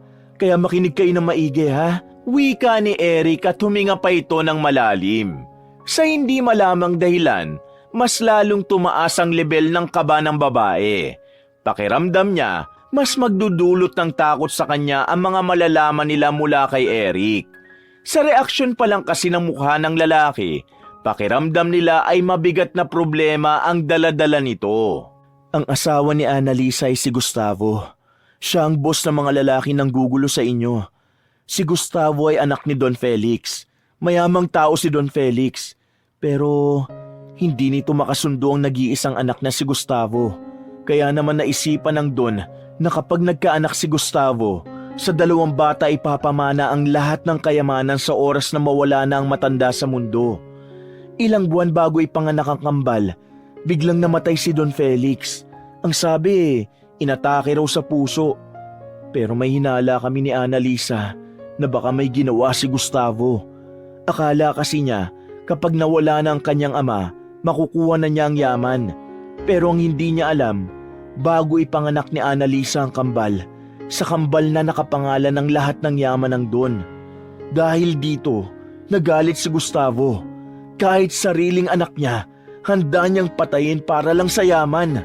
Papatayin niya ang 2 bata? Napakasama naman niya kung ganun. Nanginginig sa galit ang babaeng si Carmen. Hindi naman kasi niya talaga mahal ang 2 batang yon. Si Annalisa, kasambahay siya sa mansyon. Nabuntis lang siya ni Gustavo. Hindi naman inakala ni Gustavong sa magiging anak nila ni Annalisa ipapamana ang lahat ng yaman. Kaya yun, halos magkumahog itong si Gustavo. Pagkapanganak ni Annalisa, 1 buwan lang, umalis siya ng mansyon. Nalaman kasi niya na may balak na masama si Gustavo sa 2 bata. Bilang personal na bodyguard ni Don Felix, Tinulungan ko si Annalisa makaalis ng mansyon. Magkasama kaming dalawa nung iwan niyang sanggol sa liblib na lugar. Ako rin ang nagbigay ng pera sa kanya para sa pampaopera ng bata. Galing yun sa pera ni Don Felix.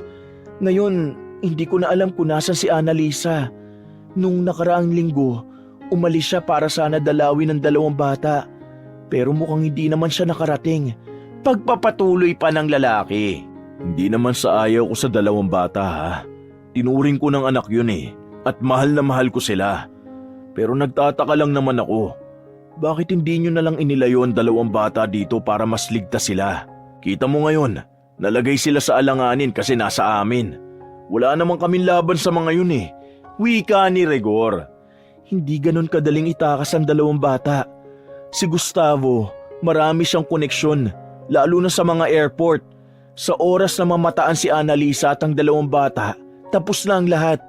Hindi rin naman pwedeng kami ang humawak sa kanila. Dahil sa loob ng 10 taon, halos araw-araw nasa panganib ang buhay namin ni Annalisa. Kaya naisip ni Annalisa noon, mas magandang mapunta na lang sa ibang tao ang anak niya kaysa mapahamak pa. Hindi naman sana malalagay sa panganib ang buhay niyong lahat kung hindi lumitaw si Annalisa sa inyo. Nasundan kasi siya ng 3 lalaki.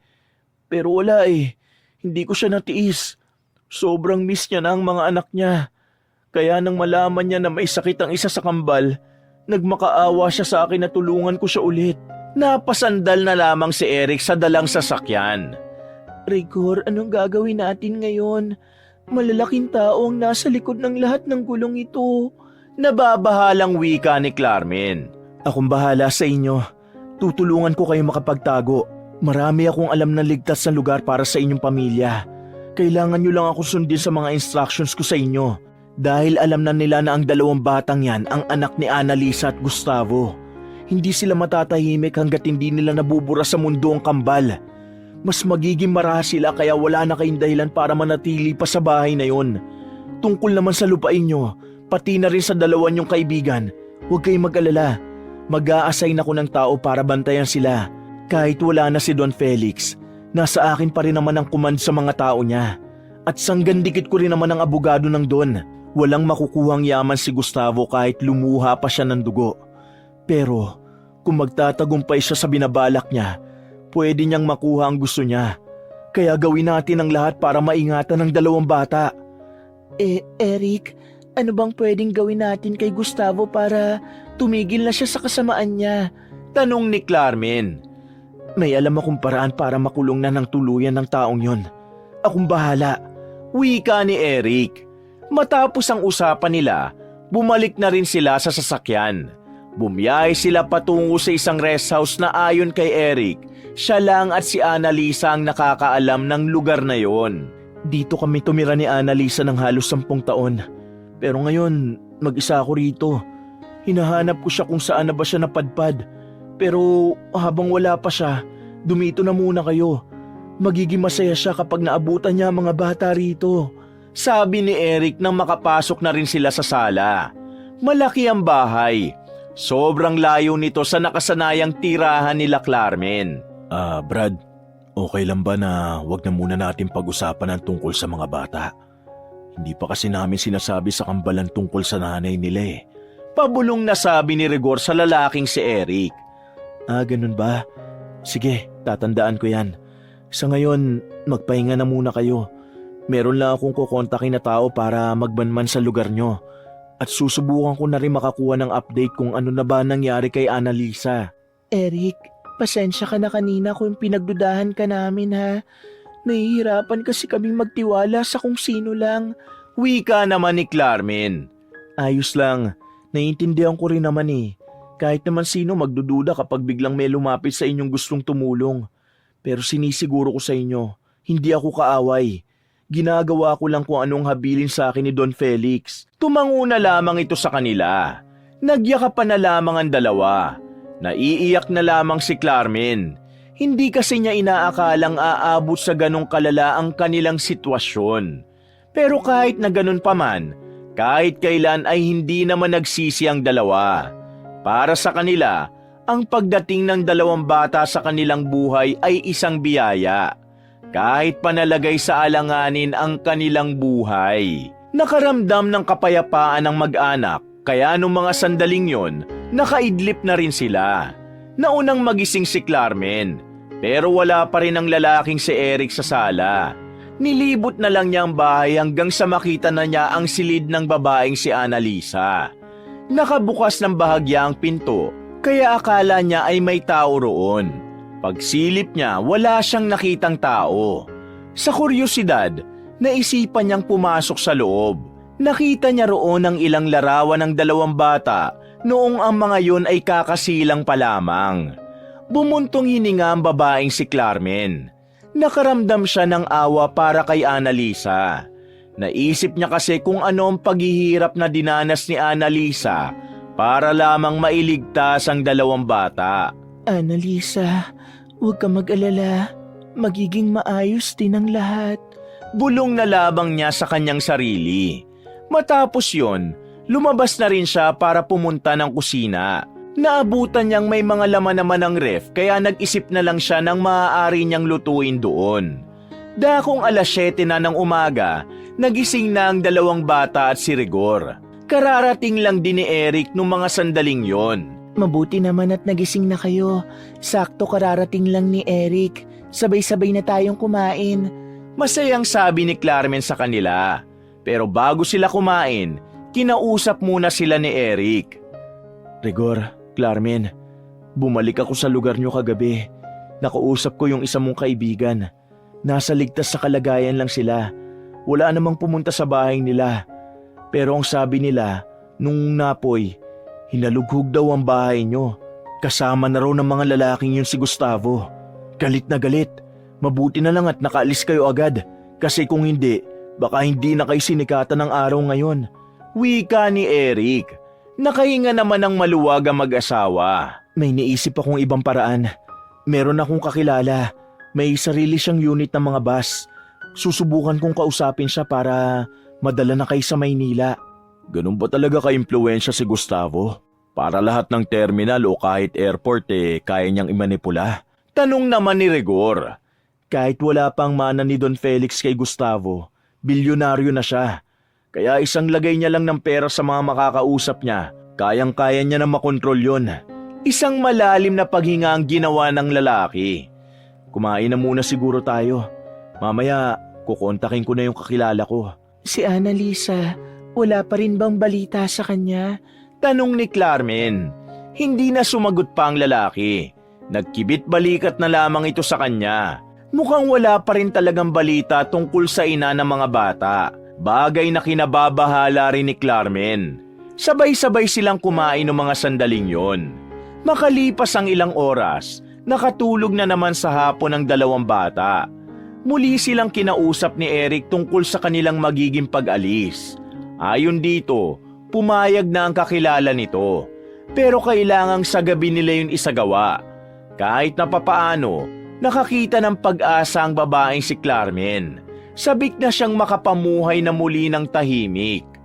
Bandang 6:00, naghahanda na sila para sa kanilang pag-alis. Hinihintay na lamang nilang makausap ulit ni Eric ang magsusundo sa kanilang bus. Pero, nakakailang tawag na ang lalaki, hindi pa rin daw sinasagot ang tawag nito. Mga ilang sandali pa, nagulat na lamang sila nang may isang babaeng lumitaw sa gate. Tindig pa lang ng babae, kitang-kita na ang panghihina nito. Madungis na rin ito at medyo mas pumayat kumpara nung una nila itong nakita. Annalisa! Agad na nilapitan nito ni Eric at saka inalalayang makapaglakad. Dinala nila ito sa sala. Doon pa lamang nila nakita na may mga pasa sa mukha si Annalisa. Meron din itong sugat sa tuhod na halatang halata dahil maputi ito. Pinakain na muna nila ang babae. Pagkatapos nang medyo nahimasmasan na ito, ngumiti itong tumingin kay Carmen. Mabuti naman at narito na rin kayo, sabi ni Annalisa. Nung mga sandaling yon, masaya siya nakaligtas si Annalisa. Pero sa kabila ng kanyang utak, nababahala rin siya na baka ito na rin ang simula na mawawala sa kanya ang 2 bata. Si Annalisa naman kasi talaga ang tunay na magulang ng kambal. Kaya natatakot siya na baka kunin na ni Annalisa ang dalawang bata. Bagay na hindi niya alam kung kakayanin niya ba o hindi. Napamahal na sa kanya ng sobra sina Janjan at Jenjen. Kaya naman, alam niyang labis siyang masasaktan sakaling mawala ang dalawang bata sa puder nila. Nahuli ako ng mga tauhan ni Gustavo nung nakaraang araw. Hindi ako tinuluyan ni Gustavo dahil alam niyang kailangan niya ako. Lalo na kapag nagtagumpay na siya sa mga plano niya. Pero buti na lang, nakagawa ako ng paraan para makatakas. May awa pa rin sa akin ng Diyos. Wika ni Annalisa. Hindi ka dapat lumalakad na mag-isa, Annalisa. Napakadelikado ng ginawa mo. Alam mo bang ilang araw na ako nag-aalala sa'yo? Sabi naman ni Eric. Gusto ko lang naman sanang dalawin si Jenica sa ospital. Muling nagtama ang kanilang paningin ng mga sandaling yon. Naramdaman agad ni Carmen ang pangungulila ng babae sa anak nito. Kahit na naroon ang pagkabahala ni Carmen, wala siyang kahit na anong dahilan para ipagkait ang pagkakataon kay Annalisa. Annalisa, umakyat tayo sa taas para makita mo sila. Rigor, dito na muna kayo. Wika ni Carmen at tumangulang naman ang kanyang asawa sa kanya. Naglakad sila patungo sa silid ng dalawang bata. Nang makarating sila roon, ay masarap pa rin ang tulog ng kambal.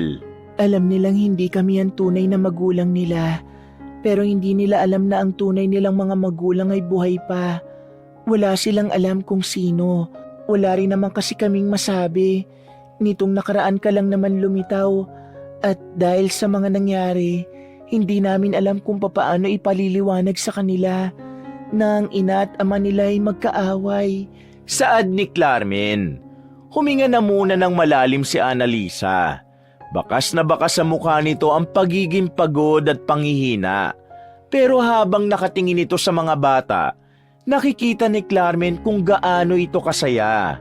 Ikaw ang may karapatan na maging ina kaysa sa akin. Sabi ni Annalisa. Pero ikaw ang tunay na ina nila. Wika naman ni Carmen. Sa gulo ng buhay ko ngayon, wala akong karapatan na mag-alaga ng dalawang bata. Mapapahamak lang sila sa akin. Isa pa, hindi ko kailanman nagawa ang tungkulin ko bilang ina nila. Lahat ng yun, ikaw ang gumawa. At malaki ang pasasalamat ko sa'yo kasi talagang hindi mo sila pinabayaan. Annalisa, ginampanan mo ang pinakamahalagang tungkulin ng isang ina para sa kanila. Yun ay ang protektahan sila mula sa mga taong gustong manakit sa kanila. Alam kong naging mahirap sa'yo na iwan mo noon ang dalawang bata, pero naiintindihan ko ang ginawa mo. At humihingi ako ng pasensya kasi nahusgahan ka agad kita sa una nating pagkikita. Katapangan ang ginawa mo. Bibihira lang ang ina na kagaya mo. Sabi naman ni Carmen sabay hinawakan pa ang balikat ng babae. Bibihira lang ang mga ina na gaya natin. Nakangiti namang sagot ni Annalisa. Pero wag mo na munang sabihin sa kanila na ako ang tunay nilang ina. Ayokong guluhin pa ang isip nila. Mas maiging hindi nila maisip na buhay pa ako. Hindi. Kailangan din nilang malaman na ikaw ang kanilang ina. Kailangan nilang maintindihan kung bakit mo sila iniwan. Karapatan mo yon, Annalisa. At hindi ko ipagkakait sa iyo ang bagay na yon. Tama nga na hindi ako nagkamali na sa'yo ko iniwan ang dalawang bata. Naiiyak namang tugon ni Annalisa. Sabay nilang pinagmasdan ang dalawang bata na mahimbing ang pagkakatulog. Hindi makapaniwala si Carmen na darating ang araw na makakasama niya ang tunay na ina ng kambal. Gumaan na rin ang pakiramdam ni Carmen. Ramdam niyang hindi naman mawawala sa kanya sina Janjan at Jenjen. Maya-maya pa, tinawag na rin sila ni Eric at Rigor. Kailangan na kasi nilang maghanda dahil paparating na sa tagpuan ang bus na susundo sa kanila. Nung mga sandaling yun, kabado na naman si Carmen.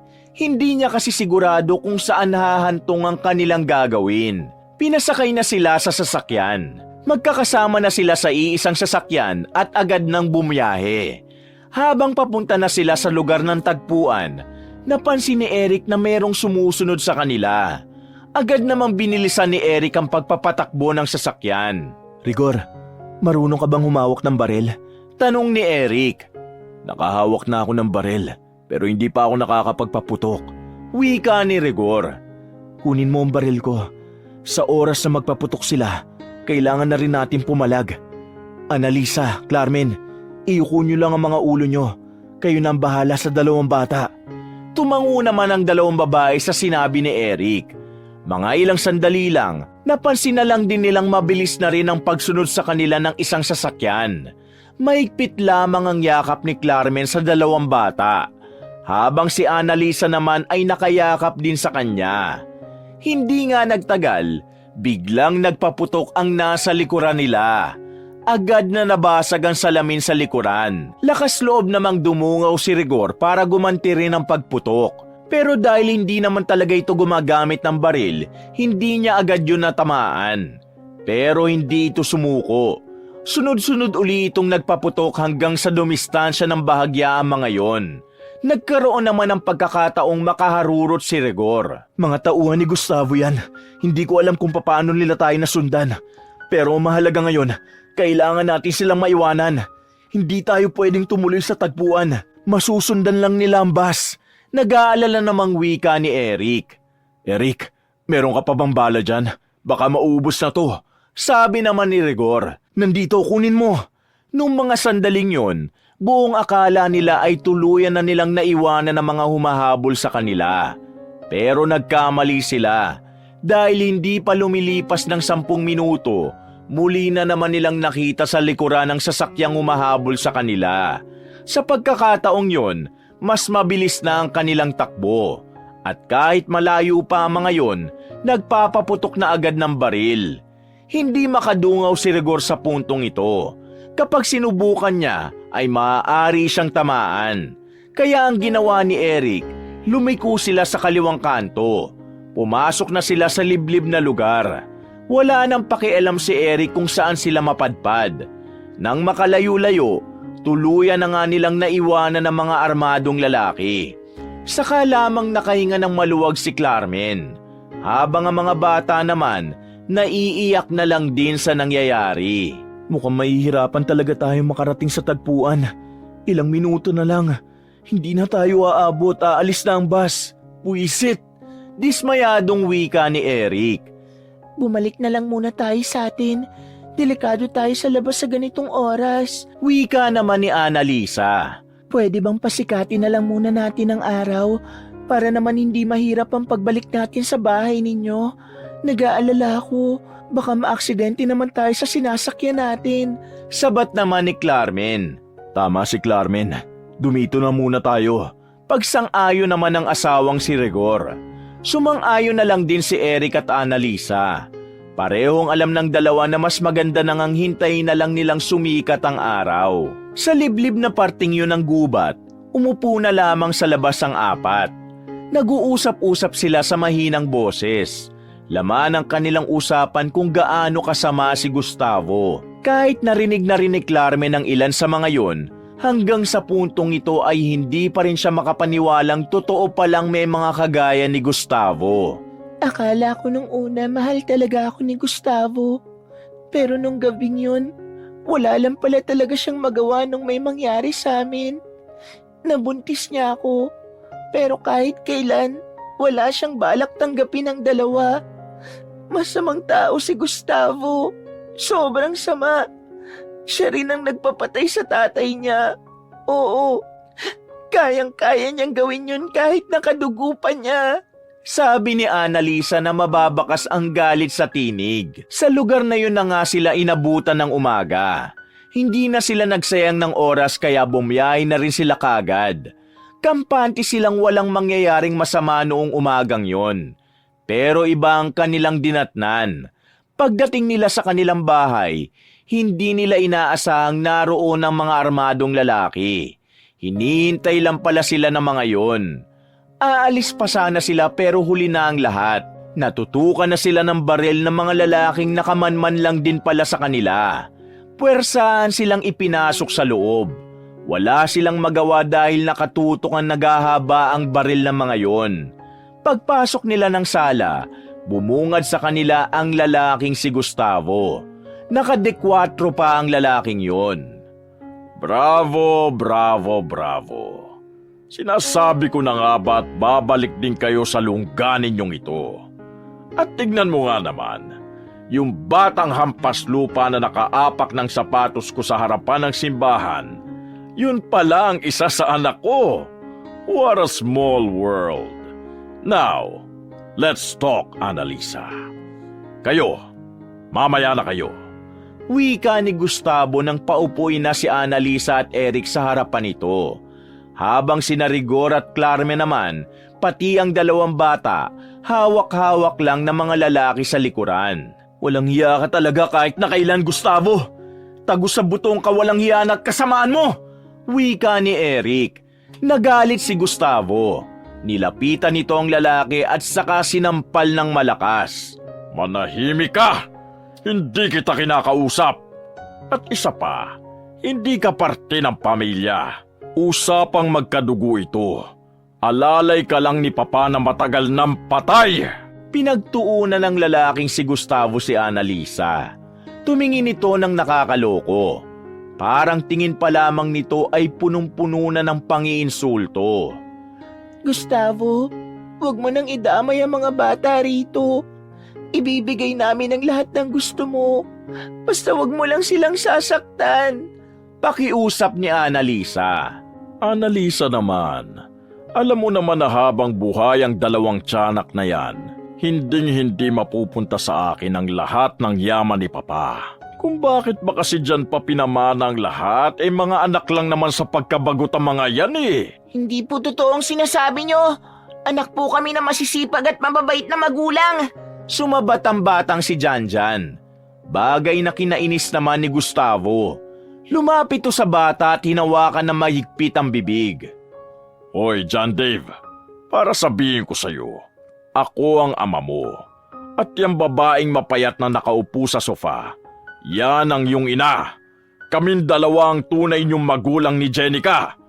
Yang nasa likuran ninyo, hindi niyo sila tunay na magulang. Sabi ni Gustavo.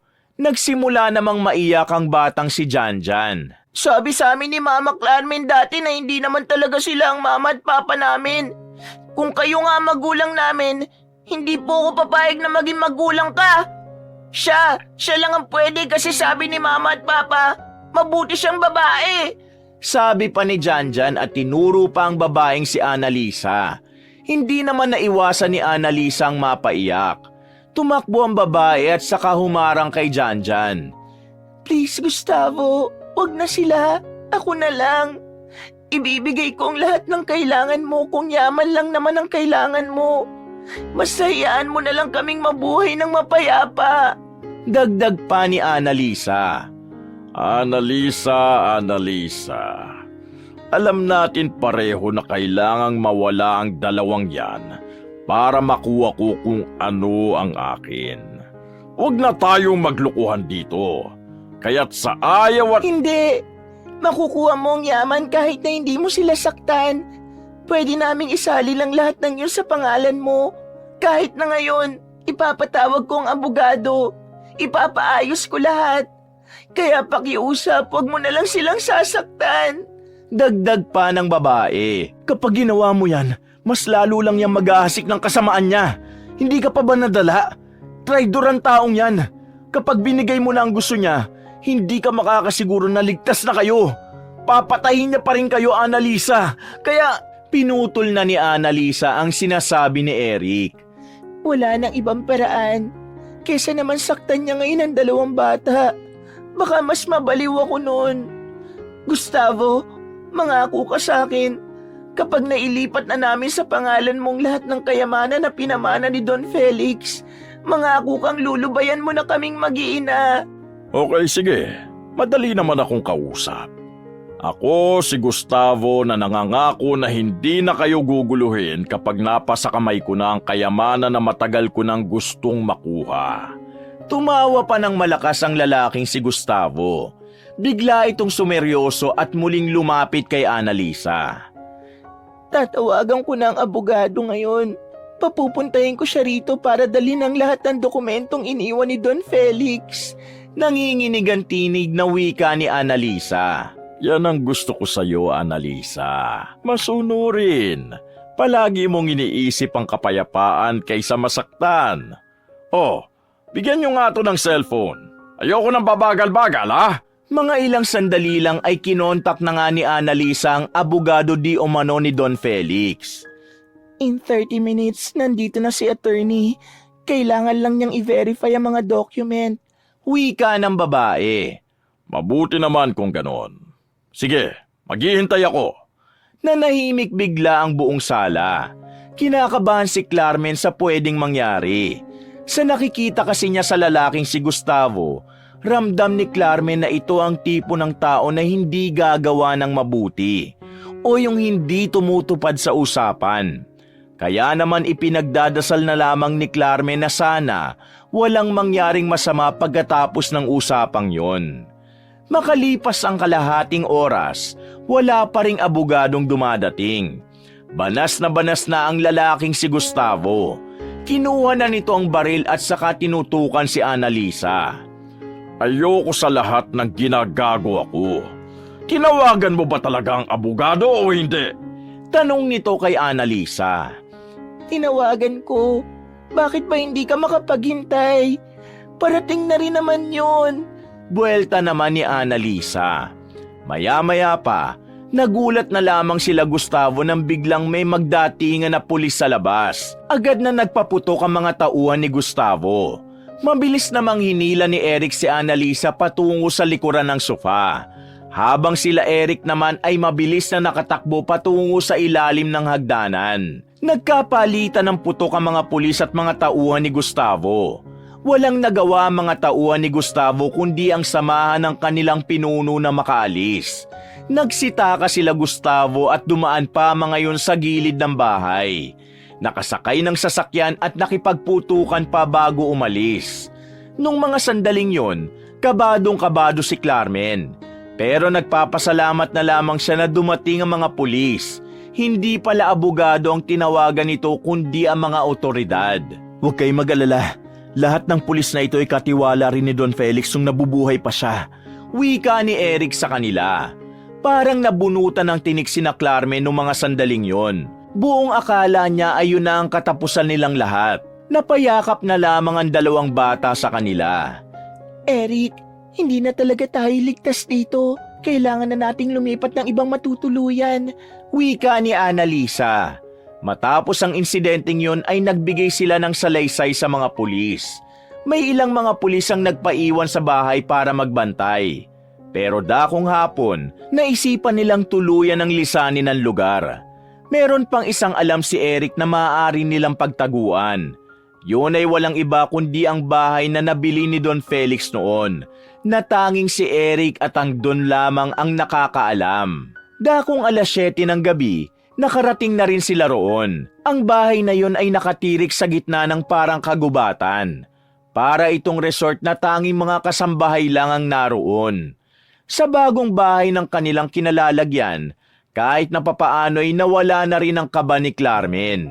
Magkakasama lamang silang nanonood sa sala at sakto namang may pumasok na balita. Lumutang na di umano ang mga iligal na gawain ni Gustavo. Dahilan para maging masikip na rin ang mundo nito. Mayroon ng warrant of arrest ang lalaki.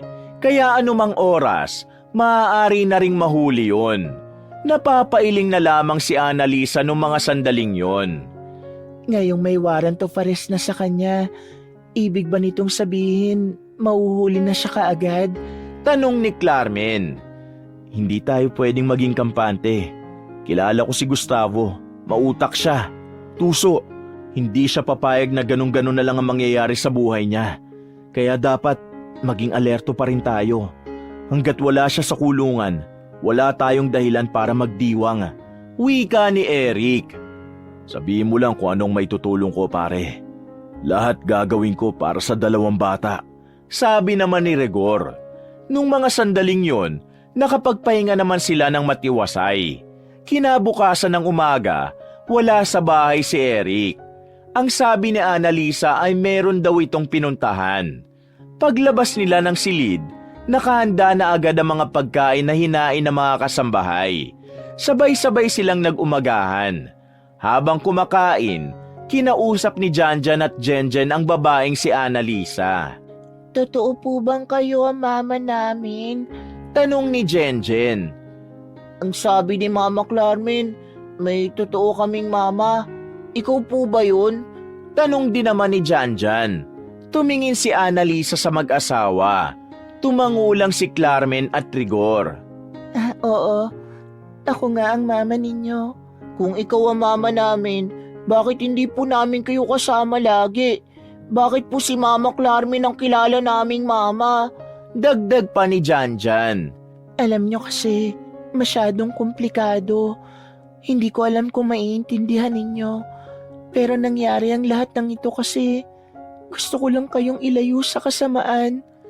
Gusto ko kayong ilayo sa kapahamakan na dulot ng bad ninyong papa na si Gustavo.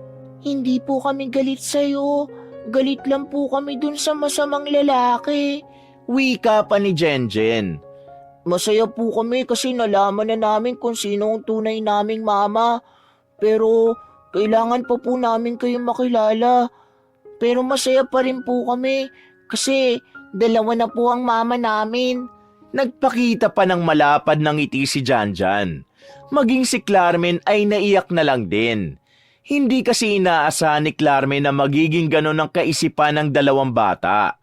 Ang akala niya, magtatanim ng sama ng loob ang kambal sa tunay nilang ina.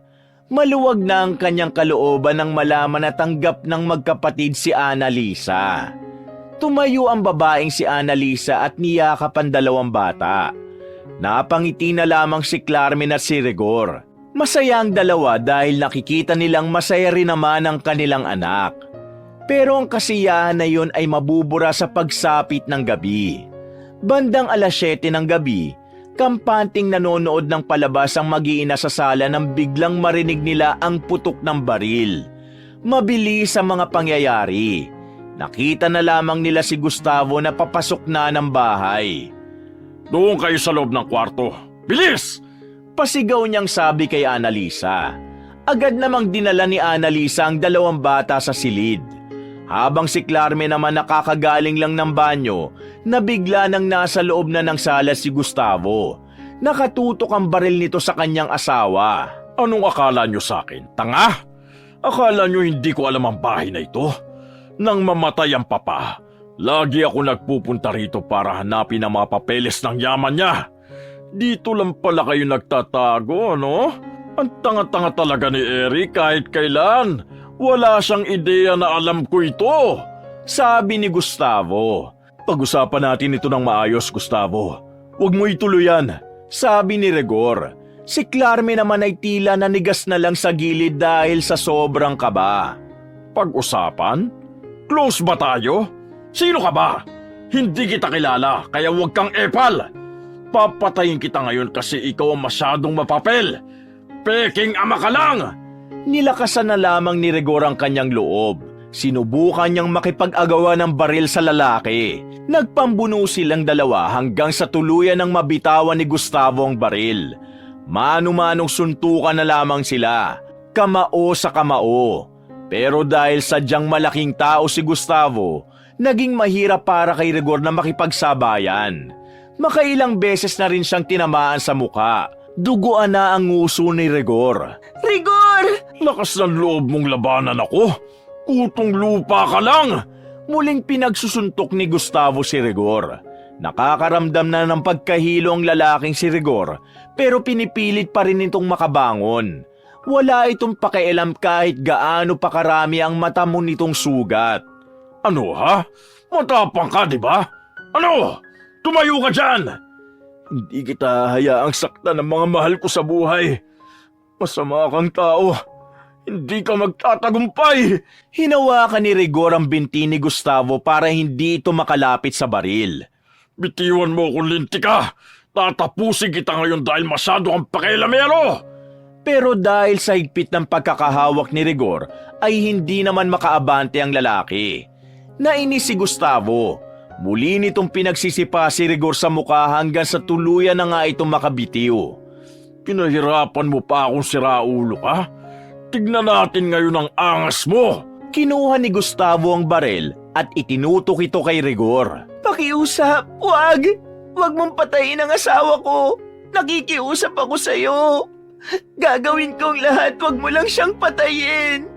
Lumuhod na si Carmen at marahang naglakad ng nakaluhod palapit. Gagawin mo ang lahat? Sigurado ka ba sa sinasabi mo? Paano kung sabihin ko sa iyong halikan mo ang pako? Gagawin mo ba?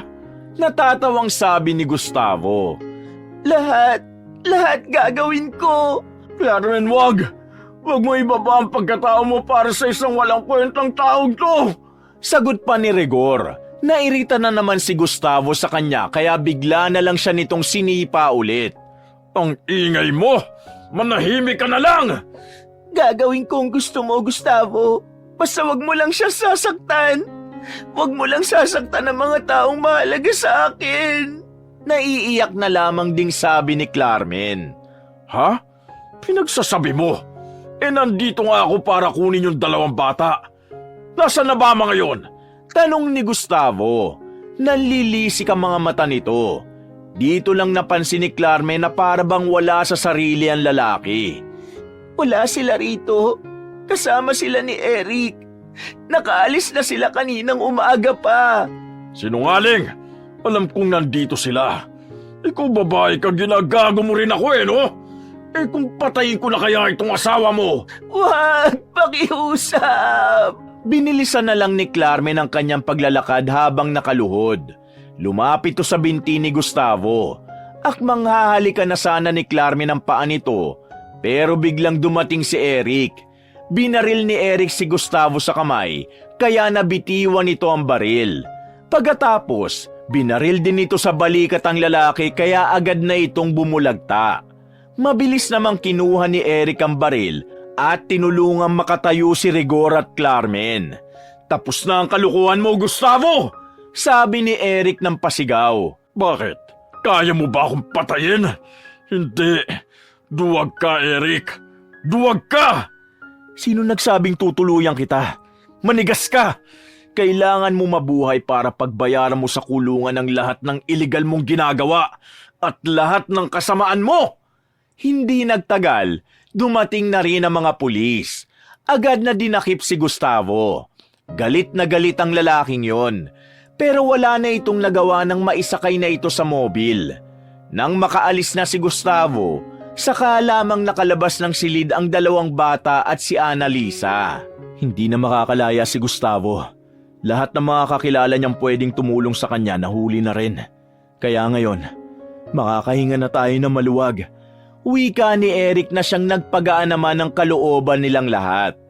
Mula nang matapos ang gabing yon, nakampante na rin ang kanilang mga damdamin. Dahil sa wakas, mararanasan na nilang muli ang kapayapaan. 6 na buwan na mula nang makulong si Gustavo. Nagsimula na ring maging maayos ang kanilang buhay. Kinilala ng 2 bata na ina rin si Annalisa. At wala namang problema yon kina Carmen at Rigor. Sa katunayan, nagkakasundo sila ni Annalisa pagdating sa mga bata. Mama, happy birthday po. Maraming salamat po sa inyo kasi inalagaan niyo po kami ng maraming taon. Tinuring niyo po kaming tunay na anak. Huwag po kayong mag-alala. Kahit nandito na ang tunay naming mama, tunay na mama pa rin po ang tingin namin sa inyo.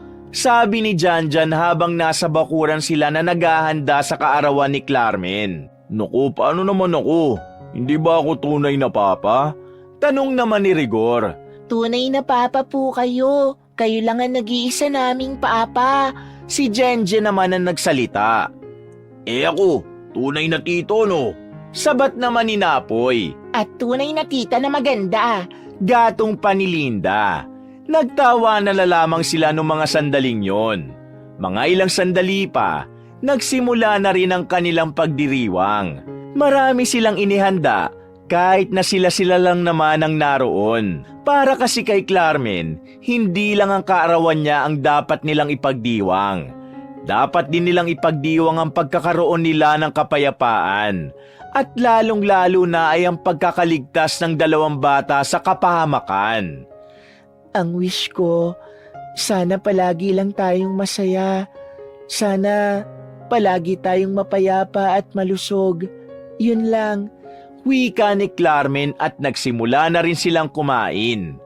Habang abala ang lahat, nilapitan siya ni Annalisa. Meron itong binigay na kwintas. Unang tingin pa lang, alam na ni Clarmen na mamahalin yon.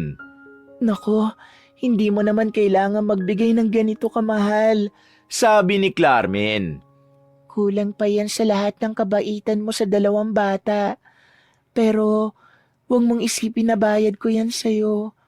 Isipin mong bigay ko yan sa'yo bilang kapwa ina nila na gagawin ng lahat para sa mga anak natin. Clarmen, maraming salamat. Kung hindi dahil sa inyo ni Rigor, hindi ko na makikita ang mga anak ko.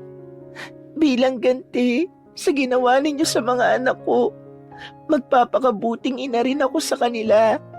Gagawin kong lahat ng makakaya ko para makabawi.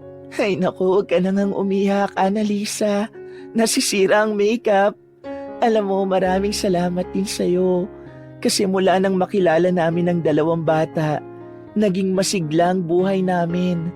Huwag ka mag-alala, tutulungan kita sa pagiging ina. Sagot naman ni Clarmen. Nagyakapan na lamang ang 2 ina at sabay na pinagmasdan ang 2 batang masayang kumakain.